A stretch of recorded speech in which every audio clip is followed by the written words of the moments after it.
bar saka Mandura. Aku arep rene mawe watu tak kecuk pipine. Wah, setan ora setan asli takon apa lho? Kowe Bagong muter.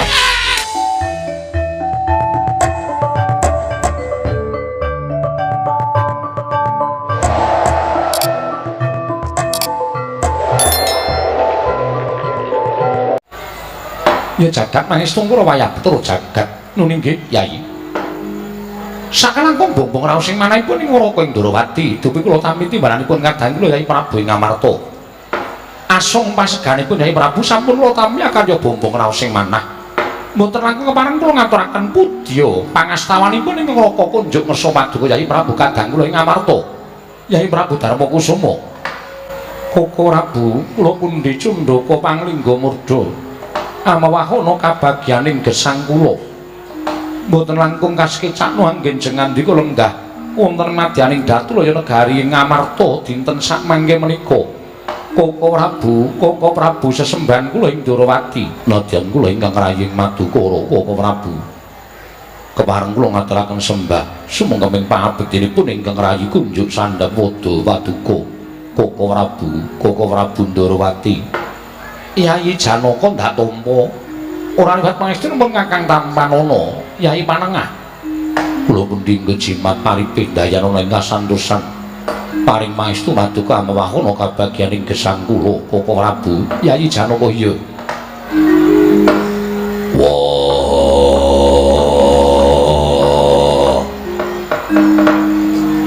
Kresna kakangku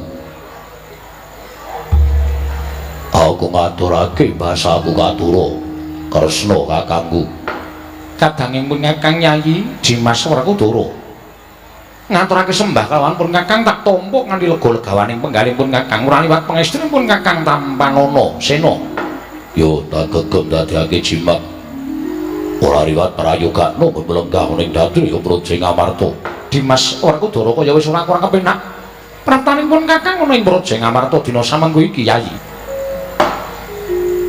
Koko Prabu saderengipun ingkang rayi munjuk atur ingkang sakalangkung kathah mugi parama sak mangke paduka Kanjeng Koko Prabu nampi dhateng atur bektinipun ingkang rayi Ngamarta saha anggen kula sampun kumulancang wantun hambuyungi dhateng rawuh paduka Kanjeng Koko Prabu wonten ing Praja Ngamarta sepinten ngalepatanipun ingkang rayi diagung pangaksami dene jejering kula menika minangka dados kadang taruna teka riki lenggan sak mangke wantun animbali dhateng rawuhipun paduka Kanjeng Koko Prabu ingkang kacihna minangka dados pepayunging para Pandhawa tuwin dados kadang werdanipun para Pandhawa mila Koko Prabu dosa menapa ing badhe kula sandhang menawi paduka Kanjeng Koko Prabu dereng paring pangandikan kepareng anglubirna pangaksami dhateng ingkang rayi Ngamarta pun punta diwanggen kula kumulancang wantun ngrawuhaken Paduka Prabu Sri Bathara Kresna Yayi ngemuti bilih Ngraka menika dados pujangganipun para Pandhawa jagat menika ngantos kebrebeken sambung rapatipun antawisipun nata ing Ndrawati tuwin para Pandhawa menika ngibaratipun kados dene sederek tunggil yayah rina turta gumelaripun ing Ngraka ing Madyapada menika mboten sanes kejawi amung minangka dados ing para kadang Pandhawa mila sampun ngantos paduka Yai Prabu nimbali ing Wancirina nadyaning Wanciratri ing Ngraka nampi dhateng kewajiban ingkang awrat kula mboten badhe swala tertentu kula tampi kanthi lega-legawaning manahipun ing Ngraka ing Ndrawati malah kaselak nata ing raosipun ing Ngraka ing Ndrawati dene sak mangke kula sampun kepareng sowan wonten ing Datulaya mboten wonten ingkang gumana musik salebeting manahipun ing Ngraka ing Ndrawati kejawi enggal kula nampi dhateng sabda tama paduka Yai Prabu wonten menapa dene paduka ngamontaken pepanggihan ingkang beneh kalawan adat ingkang sampun malah nimbali dhateng sowanipun ing Ngraka ing Ndrawati Yayi menawi kepareng kawedaring kathah tumunten kababarna nanging menawi wadi tumraping para kadang Sentana mandhaping para Nayaka Punggawa monggo kula dherekaken manjing salebeting kedaton pepanggihan catur netra kelawan ingkang Ngraka ing Dwaraka Yai Prabu Darma Aji ngaturaken panuwun ingkang tanpa pepindhan dene mekaten wiyo sing pangandika paduka Kanjeng Koko Prabu saestu adamel asrep raos sing manahipun ingkang rayi Ngamarta. Mboten nedya kula kanthi ngrembak perkawis negari Ngamarta miwah kanalindranipun ingkang rayipun Puntadewa. Tuwin mboten ngrembak perkawis para kadang Pandhawa sedayanipun babar pisan mboten. Koko Prabu Ndarawati tertentu sampun mriksa bilih gumelaring negari Ngamarta menika dumados saking wana marta inggih wana mrentani ingkang duk nalika semanten minangka dados negarining bangsaning Jim ingkang kapandhigan dening Prabu Yudhistira sakadang kadheyan. Tumunten kadang kula pun Bratasena ingkang babat wana marta miwah kadang kula pun Pramadi saengga tinarbuka kanugrahaning dewa awit saking keparinging Sang Hyang Bathara Indra negari Jim kala wau temah kababar dados kamanungsan wekasan Pandhawa nampi triman wujuding praja inggih menika ingkang winastan Indraprastha inggih negari Ngamarta.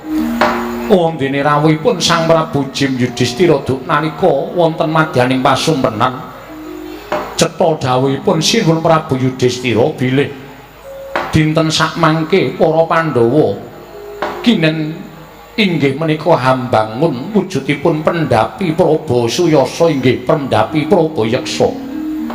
Ngemuti bilih negari menika peparingipun Sang Prabu Yudhistira mila dawuhipun Sinuwun Prabu Yudhistira bangsaning Jim menika kala wau tansah gumana musik wonten manahipun ingkang rayipun Puntadewa.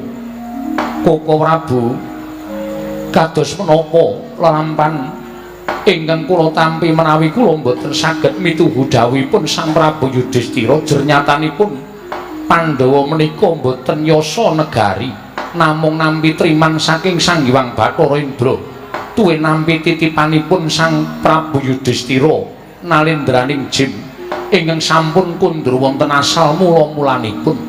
Dawuhipun Sang Prabu Yudhistira ingkang mekaten menika kala wau printen pantraning dalu tansah gumana wonten manahipun ingkang rayi Ngamarta.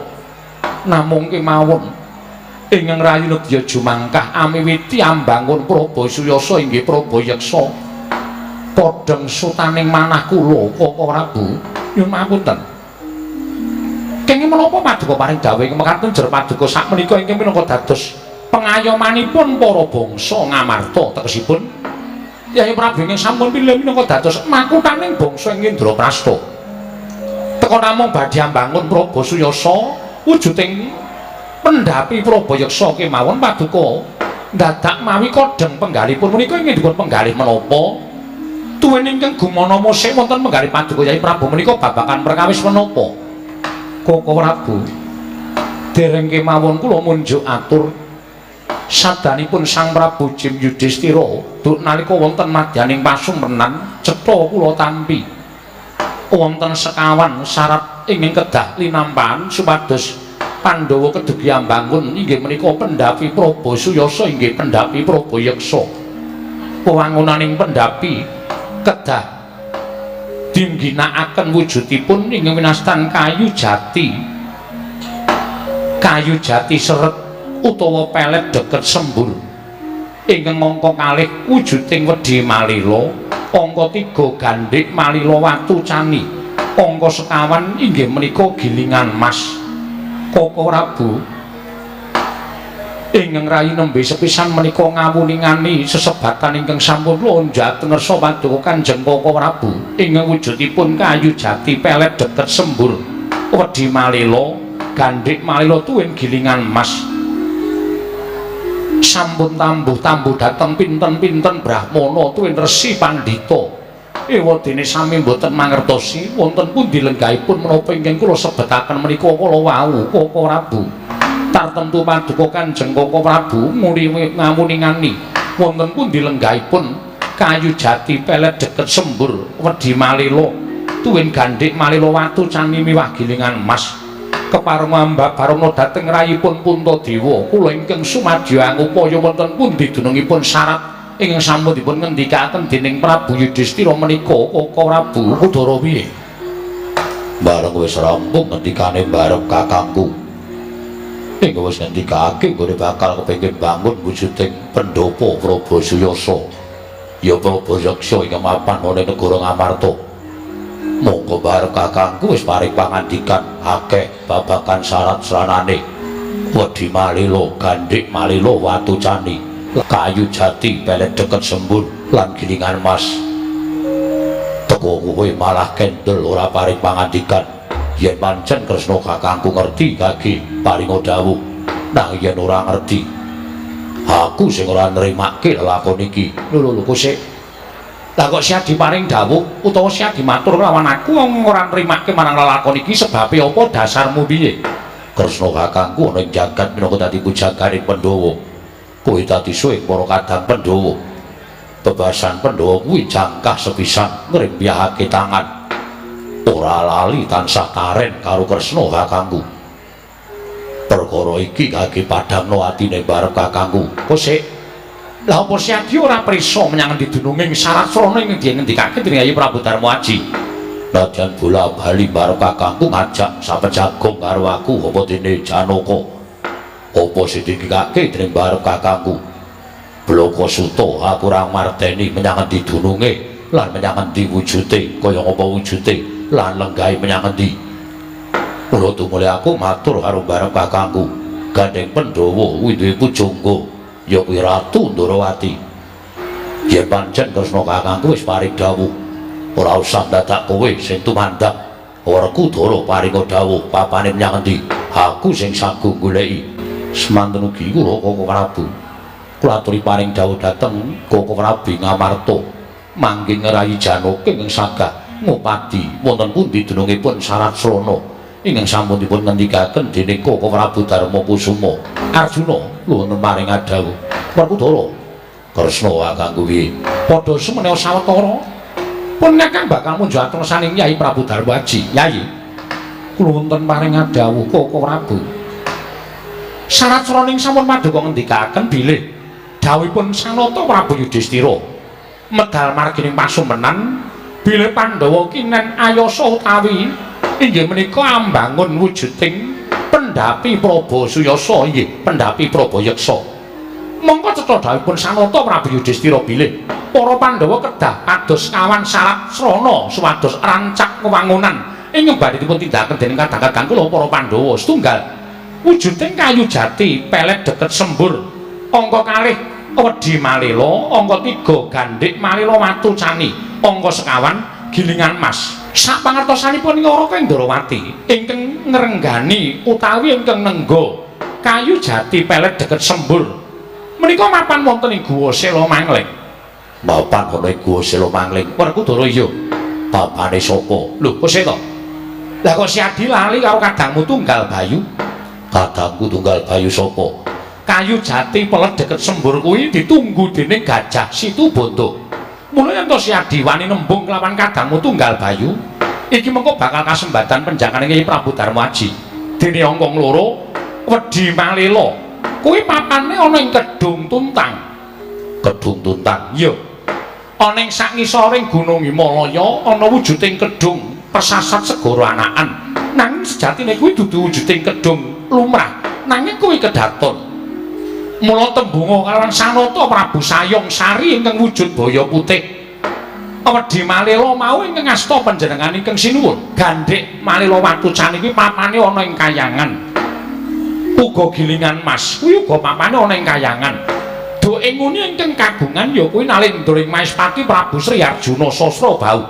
Nanging saiki wis pinundhut kondur ning Kayiwangan. Mula mung karyandum gawe sapa wae ingkang bisa ngaturake syarat patang werna ana ing negara Ngamarta iki ya kuwi dadi jalaran kadangmu Yayi Prabu Darma Aji kasembatan ambangun Prabasuyasa ya Prabayeksa. Bapa Penemban Duna katuran karaharjan rawuhipun Bapa Penemban. Oh, gandhok bleguduk anak Prabu Sri Bathara Kresna. Inggih, mekaten Penemban. Oh, inggih Ger, nggih. Tansah pinanganing kawidadaning sambi kula sawanipun ing Bapa wonten negari Ngamarta, Ger. Ampun kepareng kula ngaturaken salam taklim kula. Ngersanipun paduka anak Prabu Indrawati. Kula tamya karo bombong raos sing manah mboten langkung kasekecak anggenjengan dika lenggah. Kula sampun mboten kirang prayogi, Nger. Anggen kula ngabantur ngersanipun anak Prabu Puntadewa. Oh, astaka swala sila berdobo. Suwaru gembol sumarante, awela. Lha nuwun inggih, Nger.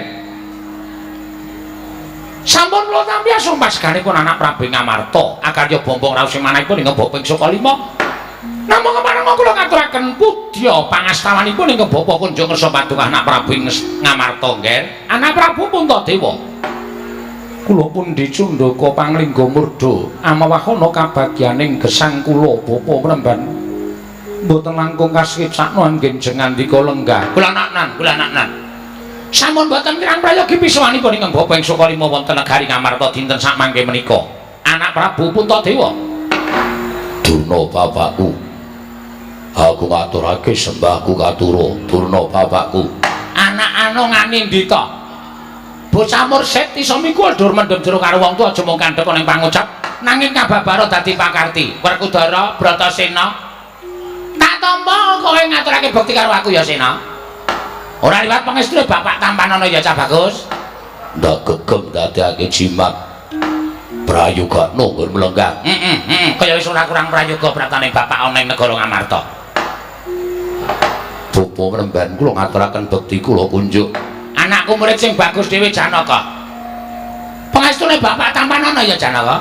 Kula pun dinggo jimat paripe dayana ing kasantosan. Piye Sembadra apik-apik wae to? Pangestunipun Bapa Durna tansah pinayoganing kesarasan. Syukur. Sri Kandi inggih. Pinaringan waras Bapa Mremban. Manuhara tasih pinaringan waras. Larasati sedaya pinaringan kesarasan. Sing jelas sing endi? Mboten wonten. Syukur. Sing jeneng bojo kuwi apike ditresnani ya Janaka. Inggih. Kudu adil lair lan batine aja mbanci ladan. Boten Mremban. Merga mengko dadine ora apik. Inggih ngestaken dawuh. Bapa Mremban kula ngaturaken bekti kula kunjuk. Bapa Mremban kula ngaturaken bekti kula kunjuk. Oh, nek kula sedewa tak tampa. Pangestuku tampanana ya kembar. Kula pun dinggo jimat paripe. Nggih, kula pun dinggo jimat paripe Bapa Mremban. Kok isih ana panitia siji sing rambagekke iki. Setyaki wonten timbalan. Kok ora mbagekke Begawan Durna mangke kemawon babar pisan wonten ing Jawi. Ning jaba ngapa mangke menika perkawis kula. Heeh, wis ora apa-apa. Ora apa-apa Setyaki kok ora mbagekke aku ora apa-apa. Nek pancen nggonmu karo gething karo aku nganti tekan lahir batin nganti ana wong tuwa teko ning negara Ngamarta kowe tanpa mbagekke tanpa segu. Kowe tanpa mbagekke karo Begawan Durna ora apa-apa. Wong ki mung kali unduh-unduhane. Wong nandur bakal ngunduh. Sapa sing ora mbagekke ora ngerti tata krama karo wong tuwa bakal entuk welaking dewa. Setyaki wonten timbalan. Aja nganti gawiku cemas maning napa ing Ndrawati mbagekno sing apik-apik. Begawan Durna sami harja rawuhipun. Slamet Setyaki. Syukur. Lho. Kok ora penak to? Mbaya ngaturake sembah sungkem ngono lho. Sembah sungkem kula kunjuk. Ngono ra gawe pareming atiku. Pangestuku tampanana Setyaki. Kula tampi dawa sami-sami. Syukur. Bapa Mremban Durna. Wonten dawuh, Ger. Wonten wigatos menapa dene jengandika kepareng rawuh. Menapa saking keperluanipun Bapa Mremban Durna piyambak menapa dipun utus dening Kaka Prabu Duryudana ing Ngastina. Menika ngaten nggih, Ger. Kemawon kula badhe mundhar Kersa Paduka anak Prabu Puntadewa. Sewu lepat diagung panyaksami. Menawi wonten lepat ngaturipun ing Bapa ing Sukalima kepareng ngangul birna sih samudra pangaksami. Menika istipun ngaten. Sawan mung kula menika dapur dipun utus dening anak Prabu Duryudana lan mugi andados ing kawuningan. Sampun wonten 3 candra etang kelengganing kok dinten sak mangke menika. Negari Ngastina menika kados nampi pegebluk. Negari Ngastina menika kados nganti welaking Jawata. Negari Ngastina nampi welaking Jawata kasinggihan nggih. Kathah para kawula ingkang sakit sonten tetiwasan, sonten sakit enjing kapraloya. Monggo sedaya tetanduran tanen tuwuh ingkang dipun tandur wonten negari Ngastina menika sami anggagangaken boten saged tukul angrembaka. Toya-toya sendang sami asat. Monggo ketiban ketiga ngerak angagak-agak. Ingkang satemah negari Ngastina menika kirang toya kirang boga.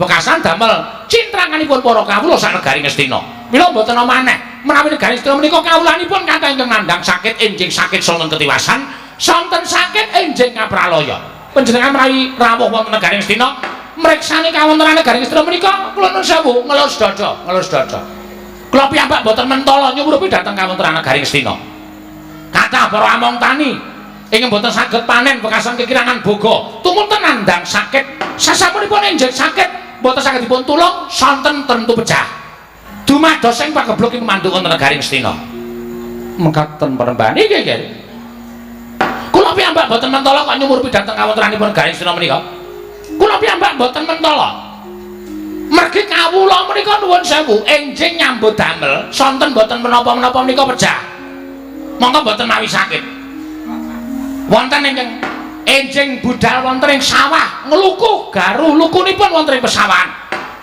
sonten monggo boten wonten menapa-menapa namung ora dimasuk angin ngaten terus pecah menapa boten mengerikan kawontenan kados mekaten menika canggih kathah bakul enjing dodolanipun laris mboten kanthi kanyono-nyono namung klilipen kok pecah lho namung klilipen bapak iki lilipen watu sak trek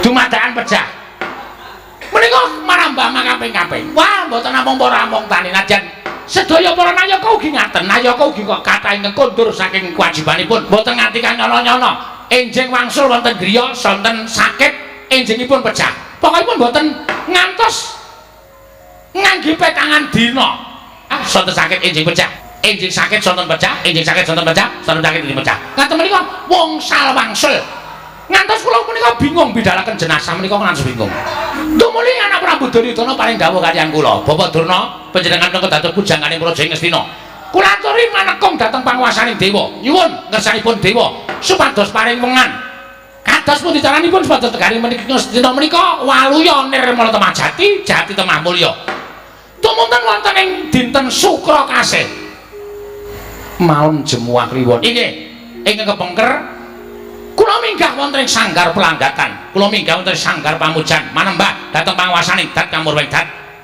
nampi menganing dewa nalika semanten wonten dewa ingkang mudhun merepeki dhateng jasad kula tuwin paring dawuh Begawan Durna negara Astina iso waluya nirmala temajati jati temah mulya yen to kudu disranani wujude ya kowe ingkang winastan Gandhik Malela Watu Cani tumunten kula jugar saking tapa pungon-pungon amargi kula piyambak boten mangertos wonten pundi dunungipun Gandhik Malela Watu Cani kathah rencang-rencang Brahmana Pendhita Resi ingkang kula suwuni priksa wonten pundi dunungipun Gandhik Malela Watu Cani menika kala wau ewadene sami boten mangertos tumunten kula emut kula kemutan bila kula menika nggadahi putra siswa inggih menika para Pandhawa boten tok pendhawanipun nanging Pandhawa menika sinanding dening setunggiling Nalendra ingkang panci nantip panggraitane turta pinter dasare titis dewa mboten saged kejawi namung sinuwun Prabu Dwarawati kawuni ngono niki mau janjane kula mboten bidhal saking Prapan Sukalima nanging kula bidhal saking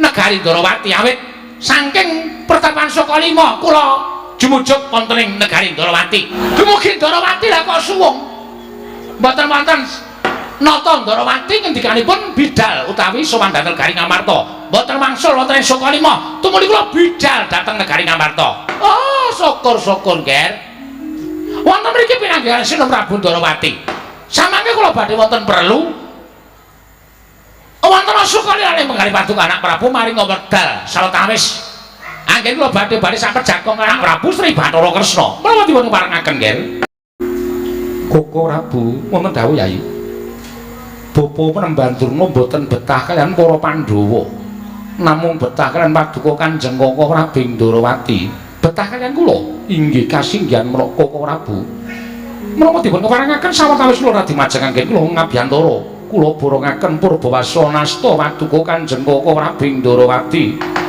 nuwun sewu nadyan kula mangertos nanging kula boten badhe mujuk atur lho sebabipun menapa sebabipun menika badhe kinarya sarana syarat Nyai Prabu anggenipun badhe bangun Prabasuyasa. Mangkene piye to? Menika nyawa lho, Nger. Menika nyawa. Nyawanipun tiang-tiang Astina. Nyawanipun tiang-tiang kawula sanegari Astina minggahing para nayaka lan punggawa. Lah kok panjenengan badhe mentala nyumurupi dhateng pejahipun para kawula Ngastina. Kula nuwun sewu, sing dadi Ratu Ngastina menika sinten? Anak Prabu Duryudana. Lah inggih, menika pakaryanipun ratu. Ratu ki wong kang sinambiran pakaryan nyekel kendho kencenging pernatan amis bajing ing negara iki ning pundhaking ratu. Ratu ki wong kang sinambiran pakaryan gawe tentrem, gawe ayeming para kawula. Kula nuwun sewu. Sampun dipun paringi sasmita Kurawa kedah ngupadi wonten pundi Gandhik Malila Watucani. Ning ewa semanten lah kok nalindranipun boten purun ngulir budi ngasah kadewasan. Ngupadi wonten pundi drengipun Gandhik Malila menika kala wau. Kok dadak njaluk tulung wong kana-kana. Kula nuwun sewu. Apa Kurawane sarta Ratu Ngastina kuwi wis padha ora weruh mripate apa piye? Apa mata batine wis padha wuta ing atase ming goleki Gandhik Malila Watucani kok dadak nyeroyo wong kana-kana. Kula nuwun sewu Bapak Penemban. Kula nuwun sewu, kula namung munjuk atur. Menawi jenengan ndika menika kula nuwun sewu menawa dados pujangganing Narendra ing Ngastina, panjenengan kula dados pujangganing negari Ngastina. Pendak-pendak wonten ribet, pendak-pendak wonten perkawis namung nyuwun pambiyantunipun tiyang sanes. Lajeng ginanipun menapa panjenengan menika dipun dapuk pujangga negari Ngastina Panembahan? Kuntalaya. Bleguduk manyar-manyar mrigatil butute yang maha bebek. Ya kok dadi kaya ngono wis nuwun Darawati. Sampeyan luputi karo Begawan Durna. Oh, ora jumbo karo kawentaring Nata Darawati ing kondang titih Sanghyang Bathara Wisnu. Dewa sing tukang ngandung kabagyan, dewa sing kondang ngandung katentreman. Ning nyatane sampeyan ora iso gawe tentrem, sampeyan ora iso gawe bungah wong liya, sampeyan malah gawe peteng negara Ngastina. Terus wonten pundi dununging Wisnu? Nek ngono Wisnu sing mapanane angganing Ratu Darawati ming goro, ora ana nyatane. Nyatane sampeyan mentolo nyumurupi pati ning para kawula sanegara Ngastina. Oh, Wisnu apa kaya ngono kuwi regane itu? Wani ngias karo Kanjeng Prabu ngaring-ngilani dadari Prabu Darawati. Jeleh nyawang jeglaring jagat esemih rembulan ayo aja ngonek-onekke sembahku Setyaki sing ora trima. Kowe ngapa kowe? Aku ora ana masalah karo kowe kok. Yen pancen ora wani karo Setyaki aja pisan-pisan muring-muring karo Prabu Darawati. Iki sesembahanku, aku Senopati Darawati. Yen nganti kowe wani nyamah asmane Prabu Darawati, aku sing ora trima. Wah, bungke. Ora nyawang iki sapa? Iki guruku. Iki tak anggap bapakku. Kowe wani ngonek-onekke Durna bapakku, aja mungsuh Durna, mungsuhe aku, mungsuh sapa-sapa aku ora wedi. Wah, idak mutar. Mutar kowe ayo. Oh! Pinter Werkudara pancen wasis tenan. Kowe ngerti lho labuhaning wong tuwa, kowe ngerti nek aku iki gurumu, kowe ngerti nek aku iki bapakmu. Mula nek aku dunaunake Setyaki kowe ora trima. Bagus kaya ngono kuwi, Nggir. Sing jeneng wong tuwa iso mikul dhuwur mendem jero karo wong tuwa kaya ngono kuwi. Nek nganti aku diajar karo Setyaki, nganti aku diwaneni karo Setyaki, kowe kudune ora trima. Mergo kabeh ilmu sing tak paringke kowe iki saka bapakmu Begawan Durna. Aja kuwatir. Setyaki melu maring anu karo kowe, wani undang-undangke karo kowe, gedene ngajar karo Durna. Wis beda perkarane. Wis ora Setyaki mungsuh Kurawa, Setyaki mungsuh Werkudara. Lho, kowe kok ngono iki labuhi sapa? Prabu Durna bapakku.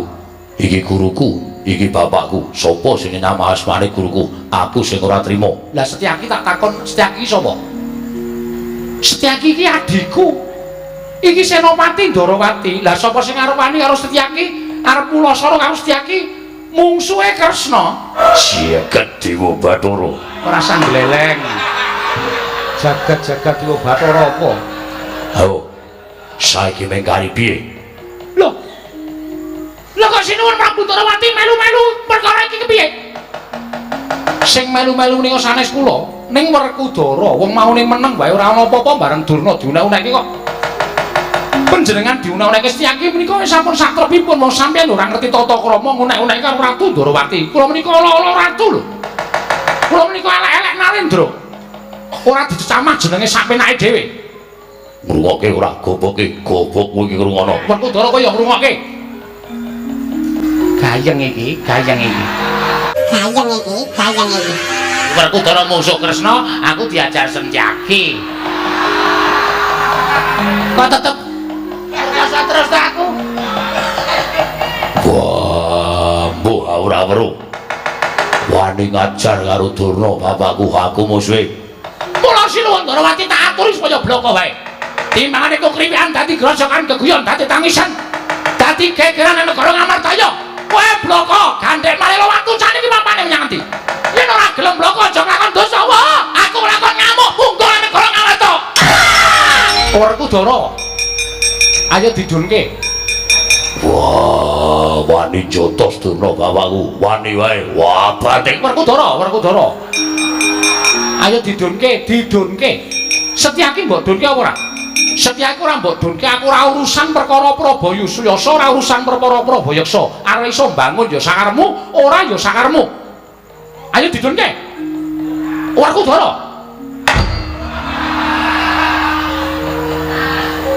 Piye Setyaki? Loro ora? Mboten. Ya wis.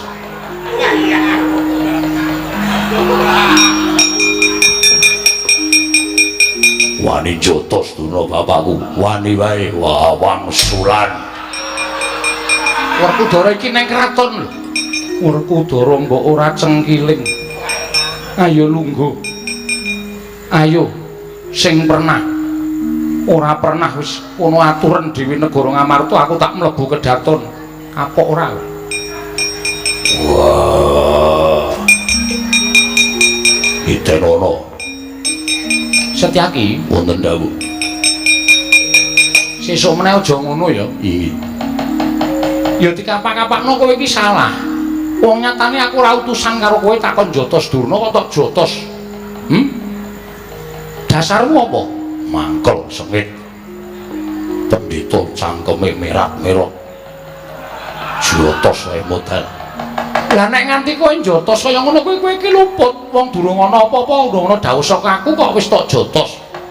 Kowe salah. Kejaba nek aku wis dawuh karo kowe Setyaki Durna kuwi antemen tok antem ora apa-apa. Lah ora matur nyuwun pangestu. Lampaning dumados wonten ing Praja Ngamarta. Yayi. Kula kuwatos. Jumangkaipun kadang kula ing nunggul pawenang sasampunipun Setyaki medal saking Datulaya. Menika mangke malah boten perkawis antawisipun ngadi kula kaliyan pun Begawan Durna nanging perkarane malah Werkudara karo Setyaki. Kepareng paduka lilana kula nyuwun pamit madal paselan. Koko Prabu kula aturi saged nyirep dhateng kamurkanipun kadang kula ing Jodipati. Sasampunipun menika monggo kula aturi kula borongaken anggenipun angarantem babagan wewangunan Prabasuyasa inggih Prabayeksa.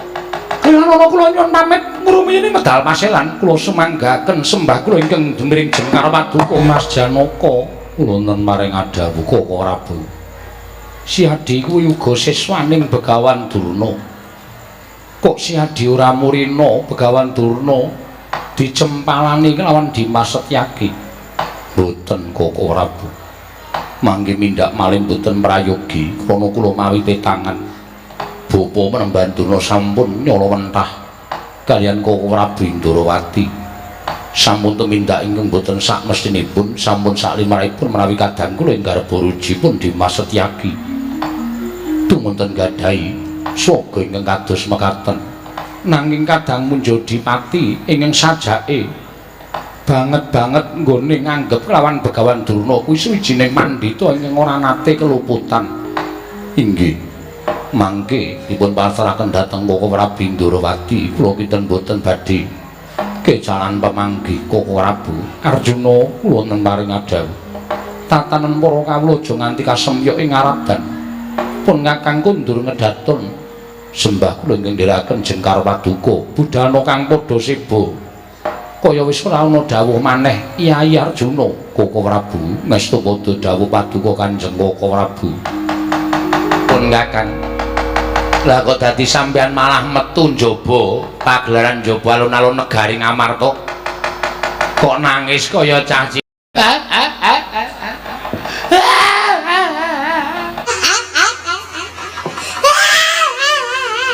Enten napa? Demate. Pripun? Kula wis omong apa anane saring anak Prabu Puntadewa nyuwun ngampil Sunan Prabu Indrawati supaya nyuwun priksa wonten muli durungipun gandhek malih watu cani. Nggih. Ning sinuwun Bathara Kresna mboten paring pangandikan kula nesu. Waduh. Sampeyan nesu kula. Nata Ndarawati kula unek-unekke. Bareng sinuwun Ndarawati kula unek-unekke sing ngadu arep kalih kula dudu Nata Ndarawati. Sinten? Setyaki. Sampeyan ya ora ngematke teng mriku niku ana sencaki apa ora? Anten. Ning gedhe ati kula merga diwangi karo Werkudara. Tumuli kula teruske nggone ngunek-uneki karo Sinuhun Darawati. Oh, lah kok ora ngerti sangkan paraning bilai. Brus. Brus niku sencaki jotos kula. Kula kontal nganti tekan jaban pendopo negara ing Amarta. Krekel. Ajeng tangi tubruk sencaki diajar. Bun. Setyaki tadi yo manang, Setyaki dundurke kula ping madu arep karo Nata Ndarawati. Aja kula sune presa. Teng pundi gandeng Malela Watusani? Oh nggih. Kudu menang Kurawa. Lho kok kudu menang pripun? Kurawa niku durung karuan iso menang. Pun pokoke diketokke Dipati. Nggih, ngestokke dawuh kadireh. Kowe mau maju mempeng sing tok goleki sapa? Sencaki. Ketemune gendone. Mula aku melayu bae. Perang kirasa milih-milih mungsuh. Weh, aku ya milih. Aku cocok. Kalau mungsuhku aku ya milih no. Maca aku muncul Antaséna jelas kalah, yakin cumpah. Arep kalah nek wong wani maju perang kudu wani ndadaki perkara. Ayo kowe apa aku sing tekaning pati.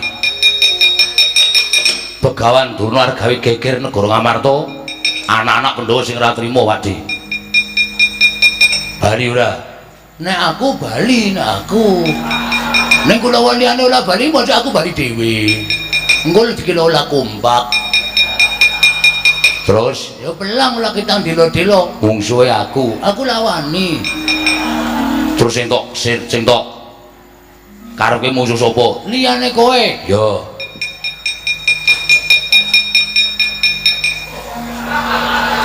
Iki caya abot. Liyane Gatotkaca lah. Liyane Gatotkaca karo Antaséna aku yakin cuma nek kemluk Purkaca Triyolo kuwi Gatotkaca aku gak yakin.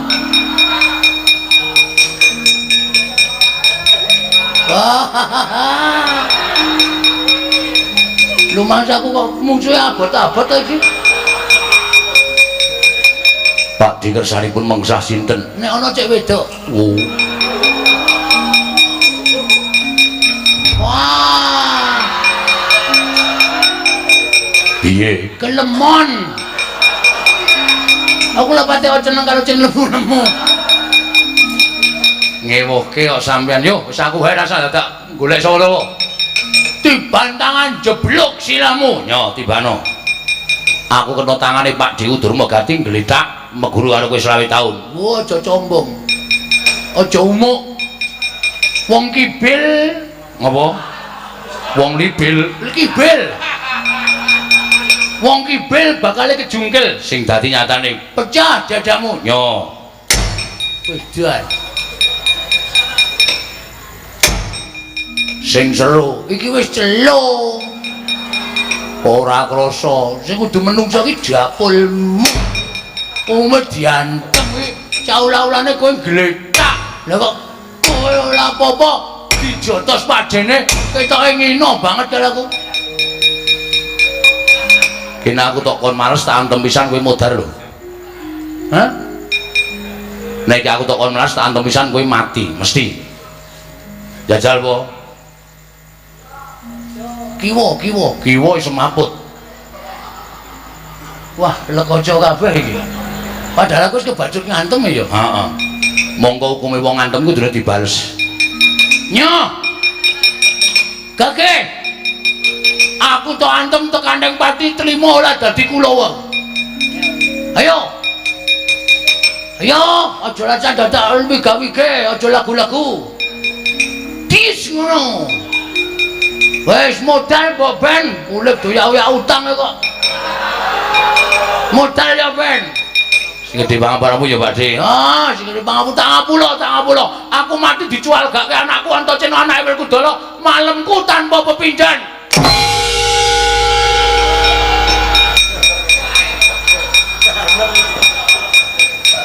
Mula dadi wong ora sok gleleng. Aku wis deg-degan saka kono wis tak sawang Durmagati kok ngulungke sirahe ning ngarepe Antaséna iki cakahe wis edan apa ya? Lah ngandel ora. Diantem pisan gledak kok. Dur Urip apa mati le? Urip Gini iso wangsulan. setengah mati, Man. Setengah mati, Man.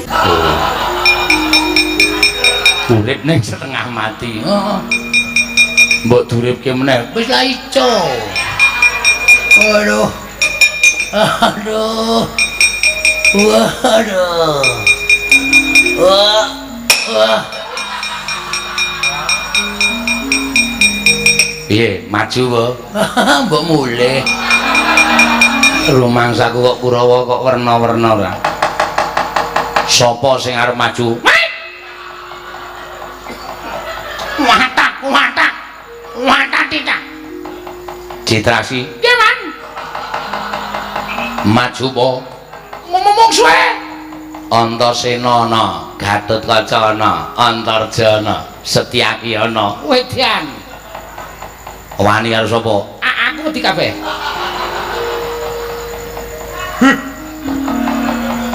Aku nek ngerti Kurawa kok jengkel rasaku. Ora ketang sedhela maju le, nggo netepi kewajiban. Kuku. Kuku ora terus menggaman. Amo susu Suramrata, Jaya Mrata imbang yen padha-padha. Nenek Kartomarma Surtayu. Satama Durma Gati kalah karo anak-anak Pandhawa ning iki aja dipapandang sebelah mata. Mang tonton, Man. Antasena Gatotkaca Antarja Setyaki telung kedheping paningal sisirahe ora tak jangken teng ngarepe sampean. Trima kukut jagat kula.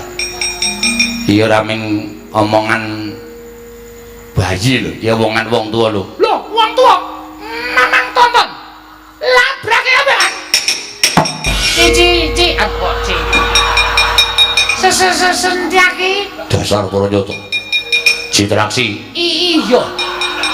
arep ngopo? Ngelabrak dapurmu. Kok kowe aja gembelo siramu gegleleng pacakmu ki iso ngangalake Kartomarma medhot janji. Satama.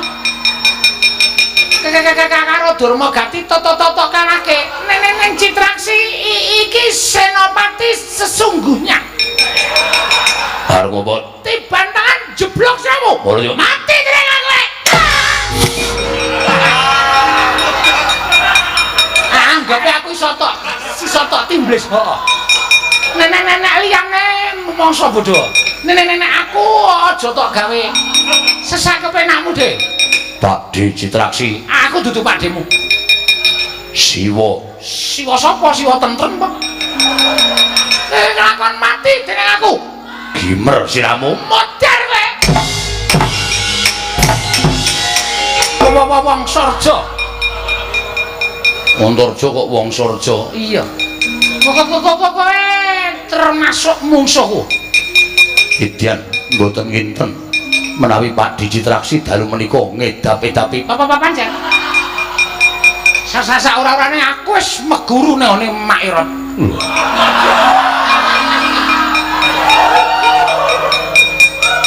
Mula titik natah mendat jiji nara menter.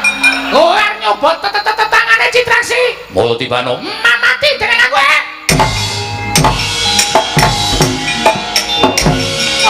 Iki sapa iki? Iki Pandhawa ya dudu, anak-anak Pandhawa ya dudu. Kok kowe sapa? Lha kok dadi kowe maju perang? Apa kowe kepengen tak sisirnake? Padha karo perjuangan.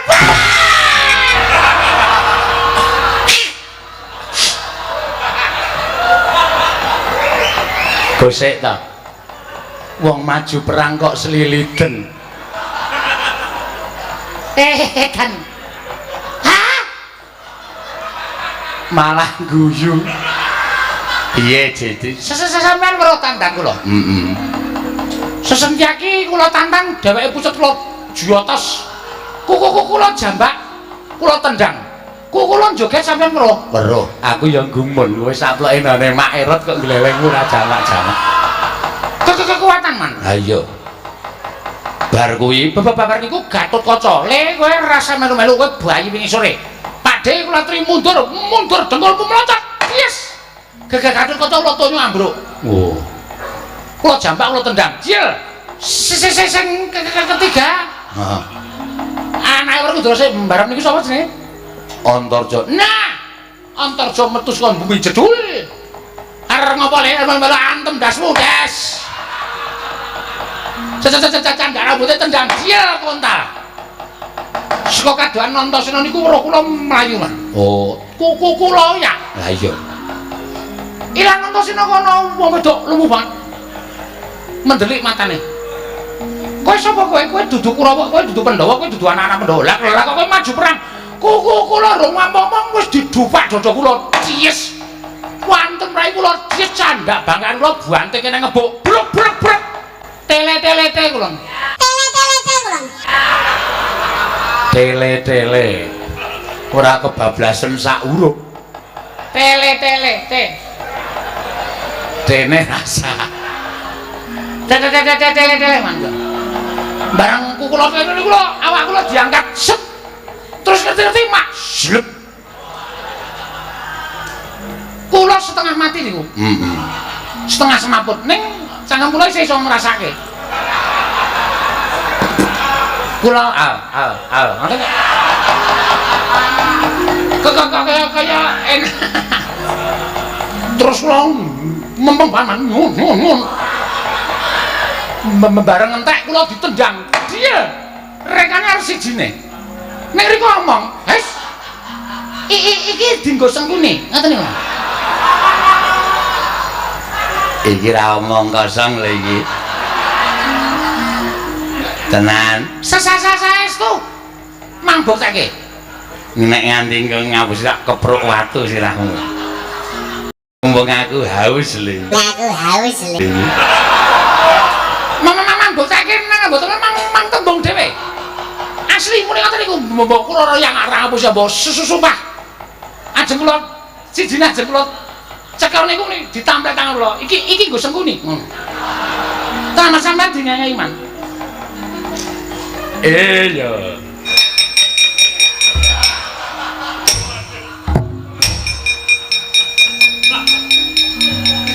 Ngopo? Berak-belirik mripate.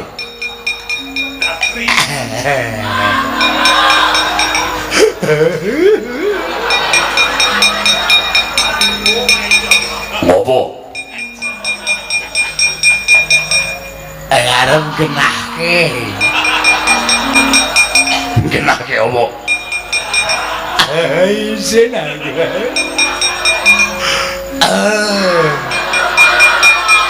Jarene lho. Jarene opo?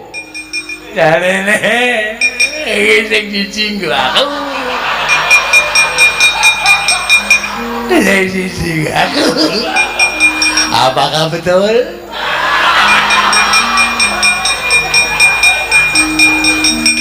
Wadi kerasani kedene grayak ketok kuluku.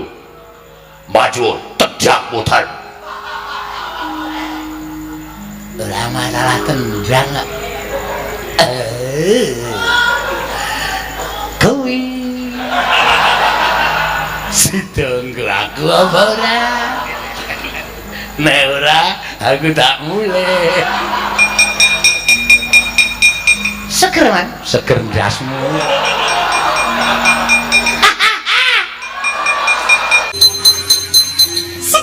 Seger ndasmu.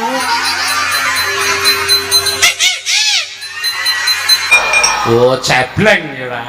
Ning jajaran Sukertaning Bangsa iblis lan. Oh, Setyaki ora pisan ora pindho kowe dak sia karo Bagawan Durna.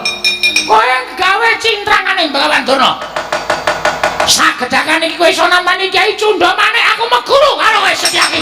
Apa le? Belajar kula nggih. Kok mlayu ngopo? Durna culika. Culikane ngasta Kyai Cundha maneh. Monggo menika pusaka digdaya, menika pusaka ngedap-edapi. Terus kula ajri. Ngene wae. Aku tak takon karo kowe, kowe jujur ya, Lik? Jane sing tok ajab ki ngopo to? Jane nek ora sang nganggo ngajar Durna iki jane ora apa-apa. Ning kula menika gedeng nggih. Kula menika ndek pekareman nek ketemu Durna kudu njejeki raine. Terus ning sakmenika beto Kyai Jundha Manik. Dereng marem menawi dereng jiotosi raine Begawan Durna. Ngene wae. Jundha Manik kae engko tak rebute, aku tak mlebu njero bumi. Ngene Durna wis nggawa Jundha Manik ajaran sakpole ning kula ajri. Wedine menawi dipun rencangi ingkang Rama. Bapak Werkudara apa? Nggih. Mengko digawe srana bapak menjeleh le nglabuhi Durna. Carane pokoke manut aku. Oh iki ngisaken dawuh. Kowe ngadeg nang kene aku tak ambles bumi nek durung tekan aku tak ning burine Begawan Durna, Jundha Manik tak jupuke kolonen. Oh iki.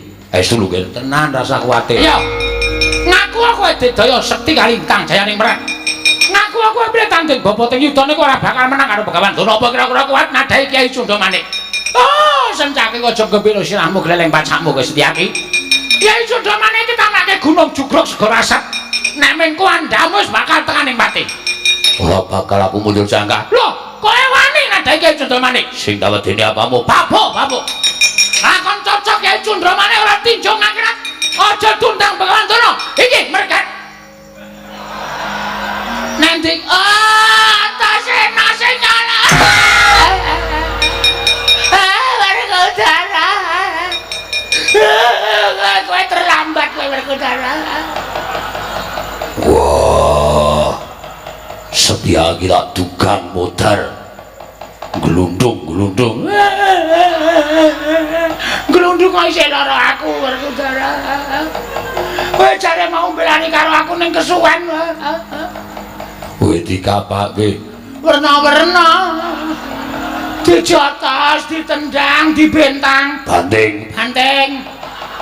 Dikeprok-keproke awakku. Aduh lara tenan Werkudara. Wah, iya. Iya piye? Wong lara kok iya. Minggiro Setyaki tak oyahe. Wani tak sio karo guruku. Wah, Setyaki tak banting modar. Banting! Setyaki dibanting. Doyak. Apa kowe lilo? Apa kowe ikhlas nek bapak gurumu Begawan Durna diajar sapenake dhewe? Durna iki prita manyar-manyar kondang karo kengrat jagangan iki berbeken manang komandange Begawan Durna. Lah kok dadi medhika suwi-awi karo Setyaki. Doyak! Setyaki doyak. Pateni. Wah, bungke. Ngajar karo Durna kuwi wis menangan Setyaki, ha. Wis dadi wong dokjeng, ha. Kowe ora ngerti kowe diincem karo Werkudara. Kowe dioyak karo Werkudara. Canda karo Werkudara sabetke. Berbatan sumir kuwandamu Setyaki Marti, Durna tentrem, aman. Aja mbok anggap aku wong loro sauton telu sauruban. Najan Werkudara kuwi wong Pandhawa ning dheweke tresna karo aku mergo Werkudara ki nganggep aku ki bapa gurune, nganggep aku ki bapakne. Mati kowe, mati Setyaki. Setyaki mati Durna ora ana ing bakal wani tumandang utawa njotos karo Begawan Durna. Tentrem uripku ner ing sambikala cinakena kanugrahaning para Jawata. Amin, amin ya rabbal alamin.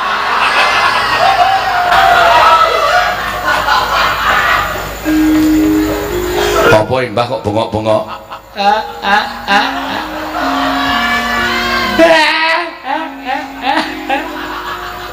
Ora ngopo-ngopo kok nangis. Mesti arep jotosi aku ta kowe. Alah. Ketara akikmu tok walik kabeh. Jotosi mengkari perkarane kok. Kowe mau kok ngrasani Majelis Setyaki dipateni bapak iki perkarane apa? Setyaki nglabrak aku. Terus bapakmu ngewangi aku. Terus bapakmu tak kongkon Werkudara Setyaki pateni. Setyaki doyak karo Werkudara. Apa ora seneng atine mbahmu?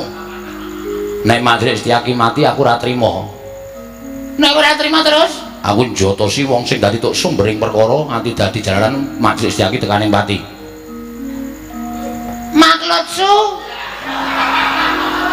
maksud lu aku sampeyan ki pendhita kok dadi sampeyan ora golek dalan sing padhang ning malah sampeyan bujuki bapak supaya njotosi Majelis Setyaki gedene materi Majelis Setyaki nek nganti bapak materi Majelis Setyaki Siwa Dwarawati ora trima kengko kriwikan dadi grojokan geguyut dadi tangisan.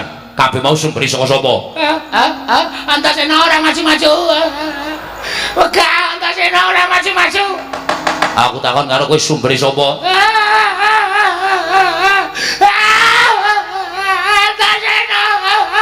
Sumbere sapa? Malah nangis. Sesuk menaki kulino belajar bahasa Inggris.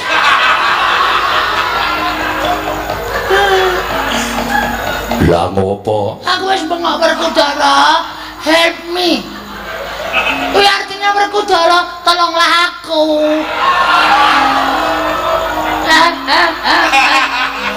Kowe ora paham. Aku ngerti ku wong ming ngoyak Setyaki kok nganggo helm. Help me. Tolong aku. Aduh. Aku biyen mulang kowe kok ora tau mulang basa Inggris to Werkudara. Sopo sing ngajar kowe? Antasena. Antasena anak mulana ngajar aku Werkudara. Beda apa kowe duwe anak sing mentolo karo mbahne? Beda apa kowe duwe anak sing tega karo mbahne? Nek cara aku anak kaya ngono ki ora pantes urip Werkudara. Ora bakal iso urip, kowe mesti bakal tekaning mati. Mati kowe Antasena. Mesti kowe bakal tekaning mati. Ayo sambato kowe legane atiku. Antasena mati, Setyaki mati. Nek perlu Gatotkaca Antarja tak gawe pateni karo Werkudara.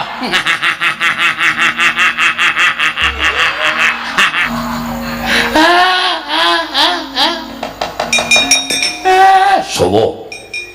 Ora ngaku ta, kepruk raimu.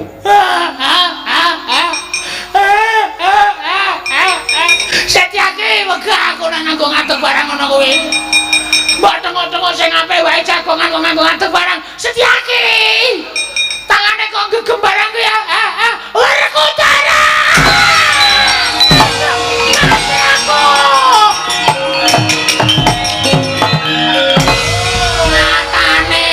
Matane.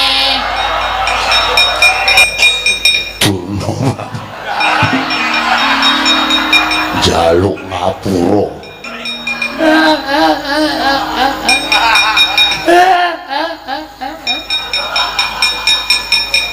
Aku mencolot ora ngerti nek nibani kowe. Jaluk ngapura. Ora apa-apa. Kaya disetung gegerku. Wah, iya.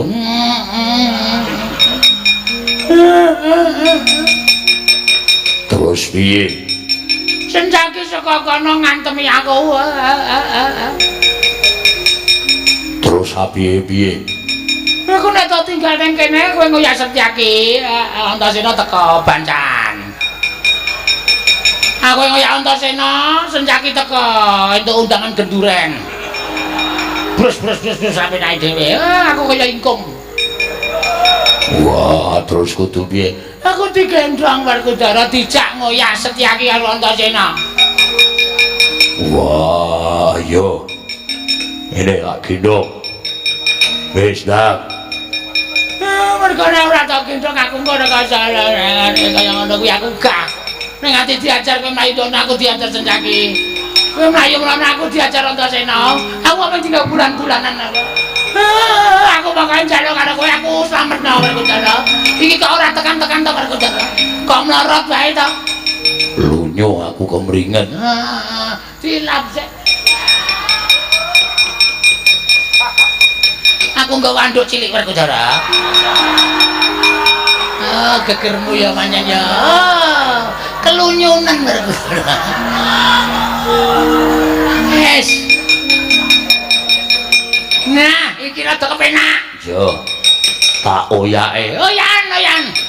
Wah, Antasena mati dening aku ani karo mbahmu. Pateni Werkudara.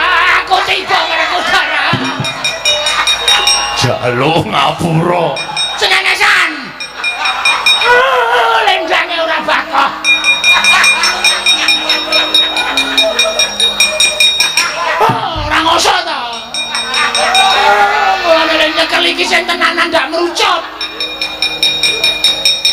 Wah, ora sengaja. Untung nang kalen ora ana banyune. Aku tiba kok mak telepek ngono. Wah, Wis gak ya? yo tau yae. Setyaki dhisik apa ta dhisik? Wah, penak sing endi? Ambo aku ora tau ngrasake kabeh. Sentia kita oh ya. Oh ya, saya.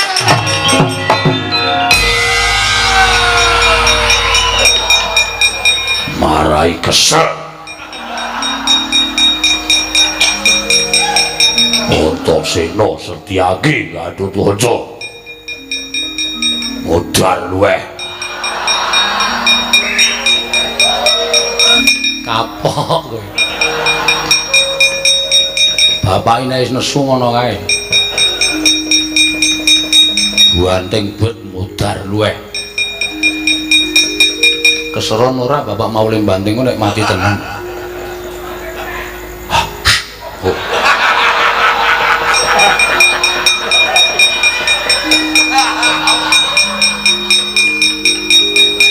Isih urip Mas, isih.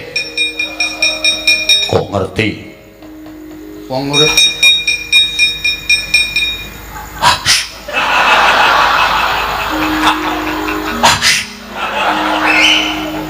lho.